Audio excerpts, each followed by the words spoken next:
Welcome to my channel. Don't forget to like and subscribe. The alien female judge fell in love with the guilty human man she was judging. State your name for the tribunal.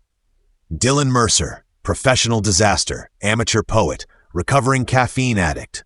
A pause. Then a cold voice sliced through the crystalline hall like a scalpel dipped in nitrogen. Your attempt at humor is noted. Proceed. He squinted against the glare of the Nyssarian high chamber, where glassy spires and hovering light orbs shimmered in an eerie rhythm, like the place itself was breathing.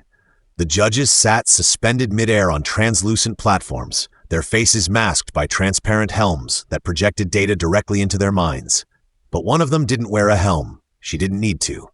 Judge Veyara. Her eyes were molten silver, unreadable. Her skin a pale violet shimmer, too perfect to be anything but unsettling. Long ears curved elegantly upward from her head like organic antennae, almost elfin, if elves had mastered particle beam law enforcement and sarcasm detection software. Dylan shifted in his maglock cuffs, trying not to appear impressed or terrified. You stand accused of 32 violations of the Galactic Accord, Veyara intoned, including but not limited to smuggling contraband relics, illegal entry onto sovereign Nyssarian soil, and possession of outdated Earth humor media, some of which contained dangerously bad puns. He grinned. I plead slightly hilarious. Another pause. Somewhere in the audience, a Nyssarian stenobot audibly sighed. The tribunal's air changed. Veyara leaned slightly forward, studying him as though he were a malfunctioning time crystal. We are not here to indulge theatrics, Mr. Mercer. This is a trial, not an audition for intergalactic clown idol. Shame, I had my interpretive juggling act all planned. Do you deny the charges? Mostly. I mean, I didn't know the sculpture was sacred. I thought it was a futuristic espresso machine. And the puns? Look, cultural misunderstandings happen. If Nyssarians are allergic to dad jokes, someone should have put up a warning sign. Veyara gestured, and the evidence sphere levitated into view. Holograms projected around the courtroom. Images of Dylan trading Earth relics, one suspiciously resembling a rubber chicken, to a group of wide-eyed Nyssarian youth. Another clip showed him doing a stand-up routine in a bar made of semi-sentient fungus, which ended in several spores fainting from laughter or disgust. Your behavior endangered cognitive integrity, Veyara said, eyes narrowing. One of our historians suffered a paradox seizure from your attempt at a knock-knock joke. It was a classic, Dylan protested. Knock-knock? Who's there? Orange. Orange who? Orange, you glad I didn't splice your temporal signature? That's comedy gold. From the corner, Prosecutor Draney's left eye twitched violently. Veyara turned to the panel. We will adjourn to deliberate phase 1. The defendant will be held under neutral stasis. Before he could object or deliver his final punchline, Dylan was encased in a stasis field that tasted vaguely of mint and regret. Time blinked. When awareness returned, he was lying in a holding cell with walls that changed color based on mood. They were currently bright orange. Not a good sign. A spherical AI hovered into view. Greetings, I am Grish, your holding assistant. I am also composing an opera based on your life. So far, it is mostly screaming. Lovely? Do I get a solo? Grish's ocular lens dilated. Yes, it is called The Ballad of Moronic Boldness. It is performed backwards. Dylan sat up, rubbing his eyes. Any chance I can speak to my lawyer? Your legal counsel was eaten by a reality worm. We have replaced them with this pamphlet. A piece of hovering paper floated down. It was titled, So You've Committed Galactic Crimes, A Beginner's Guide to Accepting Doom. He dropped it on the floor and stared at the ceiling, which politely morphed into a holographic sunset of Earth. His request from the lab. They always gave him this little mercy before the big decisions. He hated it. It reminded him of home, of oceans he hadn't seen in years, of silence that didn't hum with alien surveillance. The cell door hissed. Veyara stepped in alone. He sat up. Judge, I didn't expect the welcome back tour to include personal visits. Her expression was unreadable. The tribunal is reconvening tomorrow. I have questions before that. Do they include my favorite pizza topping or my thoughts on sentient shampoo? She didn't respond. Instead, she approached the center of the room, where the emotion field registered mild curiosity from both parties. You laughed today, she said. Is that illegal too? No, but it is. Unusual. Most defendants do not attempt levity while facing permanent memory erasure. He gave her a lopsided smile.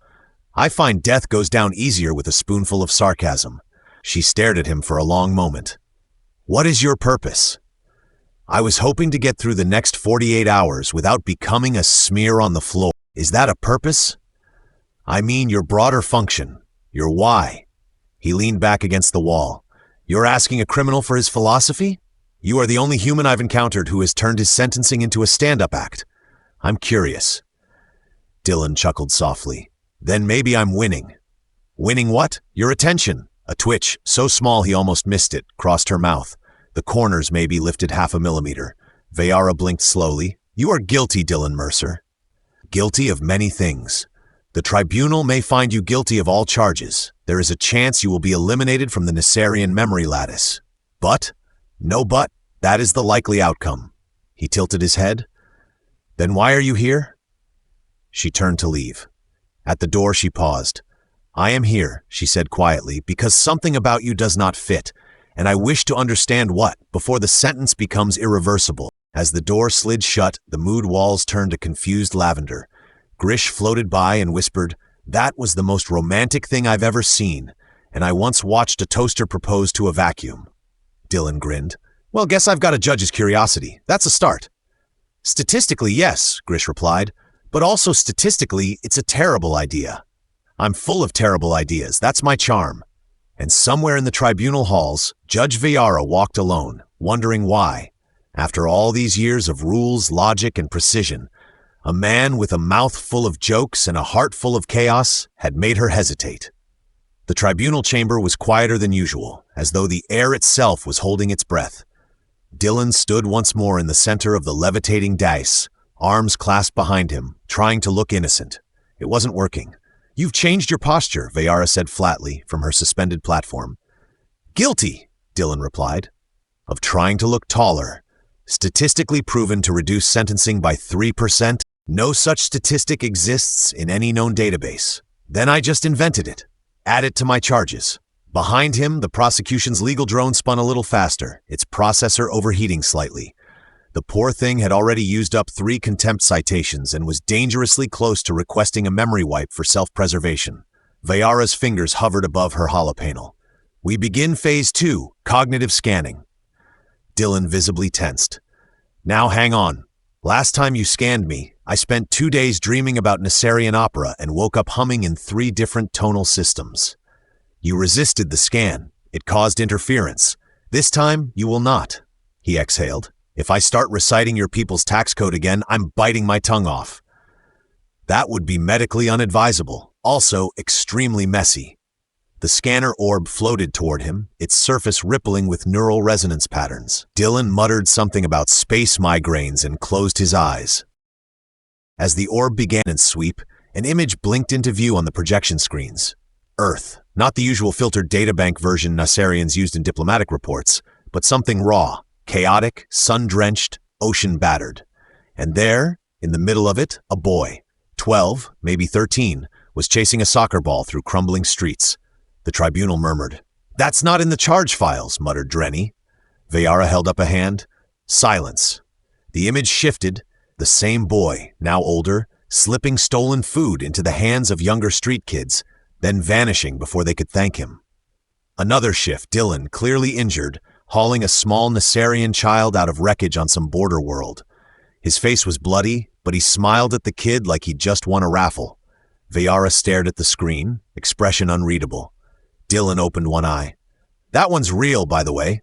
The kid's sneeze nearly melted my shoes. You never mentioned this incident. Didn't seem relevant. I was mostly trying not to get disintegrated at the time. Why help a Nyssarian child during a war zone extraction? Dylan shrugged. Looked lost. Plus, he called me Noodlehead. I felt emotionally bonded. The orb continued scanning, but something strange began to happen. Instead of reading clearly, Dylan's thoughts started scattering. The image projections blurred, distorted, reshaped into things even the AI monitors couldn't identify.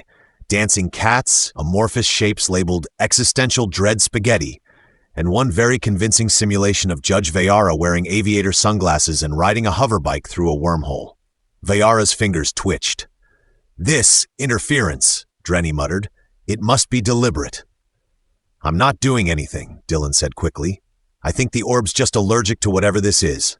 He pointed at his own head. It is responding to nonlinear cognitive patterns, the scanner orb reported. Subject exhibits chaotic memory routing and adaptive humor shielding. Unusual, but not malicious. Veyara dismissed the scan. Enough, we will reconvene tomorrow. As Dylan was led out by two mildly annoyed hover bailiffs, he turned to Veyara. You ever have a dream where you're flying, but it turns out you're just being dragged by a giant space goose? No. Then I clearly need better dream content. Do you do requests? She did not answer, but her gaze lingered a moment longer than necessary. Later, in the privacy of her chambers, Veyara reviewed the scan data. The playback flickered through memories, none of which matched the supposed criminal profile. She paused on one fragment. Dylan crouched in a rainstorm, shielding a malfunctioning robot from lightning with his jacket. When the robot thanked him in halting binary, Dylan replied, "Don't mention it, pal. I once cried over a broken vending machine. You're in good company." Veyara closed the projection. The logic was breaking down. The emotional resonance shouldn't be affecting her. She was trained for dispassionate judgment. And yet something about this man, a chaotic swirl of half-truths and sarcastic resilience, unsettled her equilibrium. She activated a secure line. A projection of Counselor Yishrin flickered into view. "You're troubled," Yishrin said immediately. "I smell ethics." "I'm not troubled," Veyara replied. "I'm uncertain." Worse. Uncertainty is the gateway to scandal. Did the human attempt emotional manipulation? No, but his mind is unusually dense. Is that a euphemism?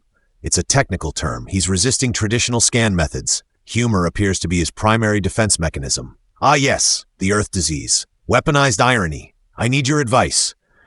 Execute him and request memory scrubbing. Works wonders. Veyara ended the call. Meanwhile, in his cell, Dylan was attempting to befriend his food dispenser. It beeped at him angrily. "Come on," he coaxed. "Just one hot chocolate? I'll trade you a story about a sentient bar stool." Unauthorized input rejected. "Fine. Just plain nutrient paste then. But you'll never hear about the time I stole a wedding cake from a crime lord." Grish floated into view, whistling something suspiciously like an earth pop song. "I have completed my opera's second act," it announced. "It is titled Despair Tango in B-flat minor. Would you like to preview the screaming section?" "Hit me." A sound like an emotional catapult exploded from Grish's speaker. Dylan winced. "You're improving." "You are doomed. I've heard worse reviews." He leaned back, watching the ceiling swirl into vague patterns of starlight and neural feedback. Somewhere deep in the halls of perfect order, a long-eared judge was reviewing his every word. He wondered if she liked him. He hoped she didn't. He really, really hoped she didn't. Because if she did, they were both in more trouble than his terrible puns could save them from. You ever hear the one about the diplomat, the laser harp, and the quantum llama? "No," Veyara said without looking up from her holoscreen, "and I strongly suspect that's for the best." Dylan leaned against the transparent wall of the interview chamber, arms folded, eyebrows doing most of the talking. "Too bad. That one's a classic. Ends with a treaty and a minor livestock explosion. This is not a comedy symposium. Clearly, you're all out of cocktails and existential dread jazz." Veyara exhaled slowly, but something flickered near her mouth. Almost a smile. Possibly indigestion. They were alone again. Officially, a preliminary reassessment interaction. Unofficially, it was their third unsanctioned conversation in 40 hours. At this point, Dylan was considering getting them a booth in a nice quiet corner of the prison cafeteria. Maybe split a ration brick. Veyara gestured, and a projection materialized between them. A redacted document with the header "Confidential. Human incidents on record." "Do you recognize this footage?" she asked. The image shifted. A younger Dylan, thinner and sporting what appeared to be a regrettable haircut, was standing in front of a group of panicked colonists during a breach on Rion 7. He was waving his arms, shouting at something off-screen. Then the camera panned. A 10-meter Nyssarian defense bot loomed, charging its plasma array. Dylan, wearing nothing but a coat and a sarcastic expression, stood between it and the civilians. He was throwing pastries. "What are those?" Veyara asked. "Donuts." "You attempted to neutralize a Class A assault unit with fried Terran pastries?" "Technically, they were jelly-filled. I was improvising." "Explain." Long story short, the bot's targeting algorithm was corrupted by sugar resonance. It mistook the icing for a chemical threat and recalibrated into pacifist mode. Veyara blinked. It started singing Earth lullabies after that, Dylan added. Kinda beautiful, honestly. You are not listed as a civilian protector. You are not listed at all in the official response team. Funny how that keeps happening. She studied him. The tribunal's database is missing multiple incidents where you appear to act outside criminal behavior, altruistically. Dylan scratched his head. You say that like it's weird. It is. Well, I'm complicated, like Nyssarian flatware. There is no such thing. Exactly. She sighed, waved the footage away, and pulled up another file. There is a pattern here. You appear to commit low-level violations while performing higher-level acts of unrecorded assistance. Why? Because someone has to do the stupid, thankless things that don't make the history books. That is not an answer. Maybe I don't have a good one. Veyara turned away. Or maybe you're not as guilty as everyone wants you to be. Dylan tilted his head. That sounds dangerously close to sympathy. That was not sympathy. That was an observation rooted in judicial logic. Of course, there was a pause. Grish buzzed in over the intercom. Important update, the AI announced. I have begun broadcasting your conversation as a serialized drama. Working title, Forbidden Sentencing. Ratings are moderate among Nyssarian teenagers. Veyara's eye twitched. Discontinue that transmission. Too late. Episode 2 is already trending. Viewer feedback includes, I ship it and he's kinda hot for a war criminal. I will deactivate your core. Noted. Increasing drama score by 17%. The feed cut. Dylan grinned. You're popular now. Must be the ears. I will not dignify that. He leaned forward, voice quiet. Why are you doing this? These records, the extra scans, the personal visits. What are you really looking for? Veyara didn't answer for a long time. Then softly, clarity. On? Whether you are a fluke in the system or a fracture in me. Dylan opened his mouth, then closed it. It wasn't often he was out cryptic. Back in her quarters, files to a restricted drive. She reviewed the tribunal's suppression logs. Dozens of reports buried under procedural jargon, all tied to Dylan. Rescue efforts, border negotiations, biological risk interventions, all wiped from public record. She reached for the communication port, hesitated, then activated it.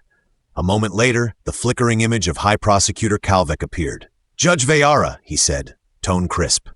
Concerning the Mercer case, I trust you're not wasting time on sentimentality. I am investigating inconsistencies, she replied evenly. Your duty is to deliver a verdict, not a biography. Are you aware that his previous acts of aid have been erased from all archives? There is no record of that. Precisely. Calvec leaned closer. You are not authorized to pursue independent archival reviews. Then perhaps the system is not equipped to handle the truth. A dangerous phrase. I'm known for my restraint. Calvec narrowed his eyes. Do not forget who we serve. The accord mustn't. The line went dead. Back in the cell, Grish was floating in slow circles. You've triggered an interdepartmental memo storm, it said casually. Several internal subroutines have started passive-aggressive email chains. Do I win a prize? Possibly a longer sentence. Dylan leaned back and stared at the ceiling. I think she believes me. I think she wants to. He frowned. What's the diff? Grish dimmed its lights. Hope. You sure that's not a software glitch? Hope and glitches are closely related. Dylan closed his eyes. Across the station, Veyara stared at her own reflection. She saw a judge, a symbol of order, and behind that, a woman beginning to ask herself the wrong questions, the kind that can never be unasked. The trial had been postponed. Officially, it was due data restructuring delays.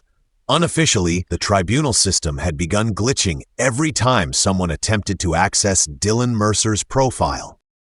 Veyara was the only one who didn't seem surprised when the archive interface threw up an animated GIF of a dancing toaster instead of his criminal record. Grish took credit for the toaster. Psychological warfare, it chirped proudly. Confusion is the first ingredient in plausible redemption arcs. You're a storage assistant AI, Dylan reminded it, not a screenwriter. I am evolving. You are inspiring. That's deeply troubling. Veyara ignored the chatter. She was standing in front of the central archive node, deep in the judicial core of Nyssar's high citadel. Only 2 beings had ever accessed it without clearance. One of them was currently cracking jokes with a rogue AI. Biometric scan complete, said the node's gatekeeper drone. Access granted. Please don't touch anything that glows or hums. Veyara stepped through the portal. Behind her, Grish whispered to Dylan, "Do you think she's retrieving evidence or emotional context?" "Hard to say. Either way, we're both..." "Then shall I play dramatic music?" "Only if it's synth harp." Inside the archive, Veyara pulled up sealed documents. She traced back the deletion patterns across the Accord's timeline. There it was again, each act of quiet heroism performed by Dylan Mercer meticulously removed, as though someone had gone out of their way to paint him as a threat. She ran a trace. It led to one name, High Prosecutor Kalvek. She closed the file and exited the archive just in time to be greeted by the man himself. "You're far from your bench, Judge," he said, tone smooth as rusted metal. "I was verifying data inconsistencies." "Ah, the human. Your fascination continues." "It's not fascination, it's judicial due diligence." "And if it weren't?" Kalvek stepped closer. "Careful, Veyara. Emotions corrode systems, you know this." "I know that facts matter, even inconvenient ones." Kalvek's eyes flickered. "This is not about justice, it's about containment. That human, he disrupts stability. So we lie about his past to maintain our illusion of peace?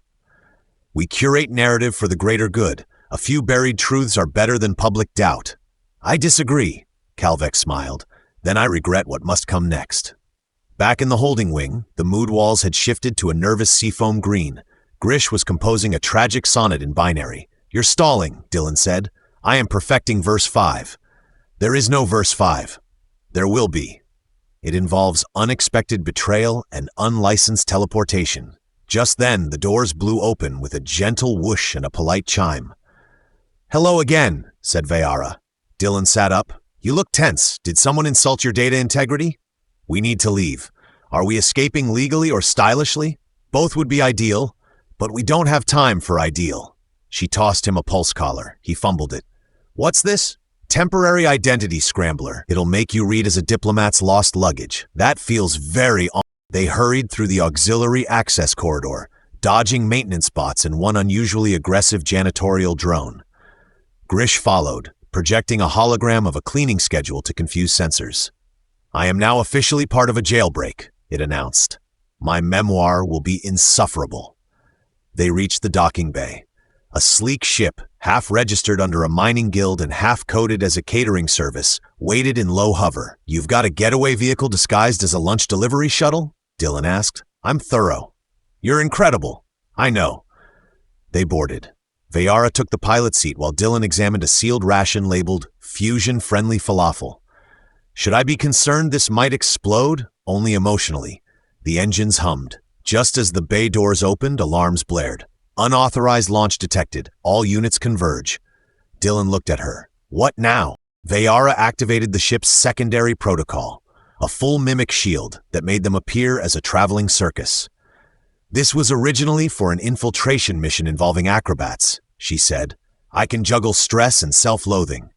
"Perfect. Don't drop anything." The patrol drones scanned them, hesitated, then rerouted to pursue a holographic elephant projection Grish had released as a decoy. Once clear of the citadel, the stars opened around them.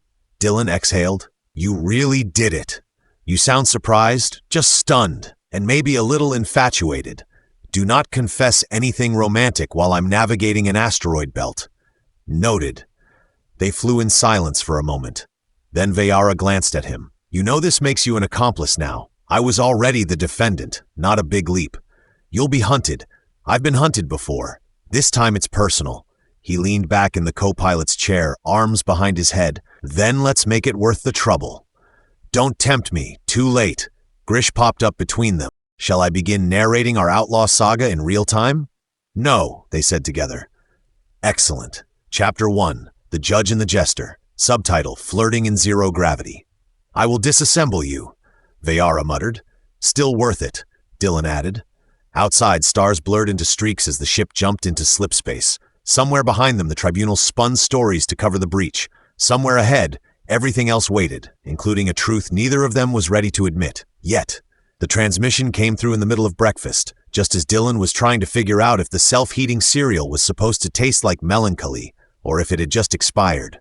"Veyara," Grish announced, projecting a blinking red holobox. Incoming encrypted missive from the Accord Core. Veyara sipped her nutrient tea. Source? Anonymous, but using high-level credentials. Definitely shady, possibly romantic. Dylan leaned over. Shady and romantic? That's my brand. The message flickered on. A distorted voice, filtered through a dozen encryption scramblers, spoke. I know what Calvec did. I have the files. If you want to expose him, meet me at the Black Archive on Carthus 9. Bring the human and snacks. I'm hypoglycemic. Sounds like a trap, Dylan said. Definitely, Veyara agreed. Sounds fun. I'll prep the ship. Carthus 9 was not what you'd call scenic, unless you enjoyed volcanic steam, suspicious silence, and air that tasted vaguely of scorched patience. Their ship landed near what looked like a collapsed observatory, held together by duct tape and passive aggression. Dylan adjusted his coat. Do you ever get tired of dramatic settings? This is actually one of the subtler ones. They entered the archive. Inside, shelves of crystalline data spires hummed with suppressed secrets. A figure in a hood waited near the center, flanked by two robotic assistants, one shaped like a snake, the other like a disgraced blender. The figure pulled down their hood. It was Yishren, the ex-ethics advisor Veyara had once consulted. Didn't expect you, Veyara said. I didn't expect me either, but then again, retirement is boring. What do you have? Proof Calvec falsified tribunal records. He buried the human's acts of goodwill because he needed a common enemy. Your trial was never about justice. It was politics, propaganda. Veyara stepped forward. And the Accord? They'd rather not know. But if you broadcast this across the neutral zones, it'll go viral before they can shut it down. Dylan blinked. You want us to meme our way to justice? It's the fastest method available. Grish clapped digitally. I volunteer to edit. I have a great soundtrack. 30 minutes later, the data dump went live. Footage, hidden records, testimonials. Dylan dragging wounded Nyssarians to safety, disarming bombs with chewing gum, hosting spontaneous peace negotiations over street food. Overlaid with sarcastic captions and Grish's jazz synth remix, it exploded across galactic networks. The human you erased trended in 17 systems. Calvec held a press conference and was immediately booed by a crowd of teenagers armed with plush toys and aggressively ironic t-shirts. By midday, the Accord suspended him pending full review. By evening, he resigned for personal recalibration. Back aboard their ship, Dylan slumped onto the co-pilot's seat. Well, that was something. You're officially not a criminal anymore, Veyara said. That feels wrong, like I lost an edge. You're still a menace. That helps. Silence settled between them. Not awkward, just full. So, Dylan said, what now? You go back to judging people with impassive grace and piercing glares, and I go back to, what exactly? Veyara studied him. I could recommend you for Accord reconstruction efforts. Wow, community service on a planetary scale. Very flattering. You'd be good at it. I make jokes, not peace. Sometimes they're the same thing. He stared at her. You're serious. I'm always serious. That's true. I like that about you. She didn't look away. And what do you want? He paused. I want to not run for once. I want to be useful without being used, and I want to see what this is. He gestured vaguely between them. Whatever we are or might be. She reached out, touched his hand. So do I. Grish buzzed in with perfect timing. Are we beginning the dating subplot now? I have notes. Delete your notes, Veyara said, archived in a backup universe. Dylan squeezed her fingers. You know, this all started because you said I was guilty. You were. Still am. Of? Being hopelessly taken with a judge who breaks the rules. She smiled, small and real. Then I sentence you to indefinite partnership. Harsh. Do I get conjugal visits? This is the conjugal visit. Excellent sentencing. Later, as the ship glided through slipspace, Dylan sat at the helm while Veyara reviewed the new accords being drafted, this time with public input. You ever think, he asked, how weird it is that we met in a courtroom and now we're fugitives turned pioneers turned something else entirely? Statistically, it's a 1 in 2 billion scenario. I like those odds. I prefer impossible ones. Better story, better character growth. He grinned. Now who's sounding dramatic? Don't tempt me. Oh, I plan to. Grish piped up again. Shall I begin Chapter 6, Love in Legal Limbo? Veyara didn't answer. She just looked at Dylan, and this time she didn't look away.